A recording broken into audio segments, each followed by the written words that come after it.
నాకు తెలిసి ఈ ప్రపంచంలో ఇద్దరు ప్రేమికుల్ని కలపడానికి వాళ్ళ స్నేహితులో వాళ్ళ బంధువులో ప్రయత్నిస్తారు. కానీ తన ప్రేయస్కి నచ్చిన వ్యక్తితో ఆమె పెళ్లి చేయాలనుకునే ప్రియుణ్ణి చూడ్డం నా జీవితంలో ఇదే మొదటిసారి. ప్రేమ కోసం తాజ్మహల్ కట్టాడో చక్రవర్తి, ప్రియురాలి జ్ఞాపకాల కోసం భాగ్యనగరాన్ని నిర్మించాడు మరో చక్రవర్తి. కానీ ప్రేయసి కోసం జీవితాన్నే శిథిలం చేసుకున్నా ఇలాంటి ప్రేమికుడి చరిత్ర ఏ పుస్తకంలోనూ దొరకదు. ఇన్నాళ్ళు ప్రేమంటే కేవలం ఒక ఆకర్షణ మాత్రమే అనుకునేదాన్ని. కానీ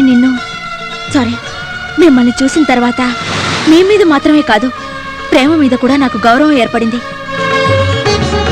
మీ పరిస్థితి చూసి జాలిపడి ఓదార్చాలో, మీ ప్రయత్నం ఫలించాలని ప్రోత్సహించాలో నాకు అర్థం కావడం లేదు. కానీ ఒక్కటి మాత్రం గుర్తుంచుకోండి, ఇక ముందు మీకే సహాయం కావాలన్నా చేయడానికి నేను సిద్ధంగా ఉన్నాను. థాంక్యూ.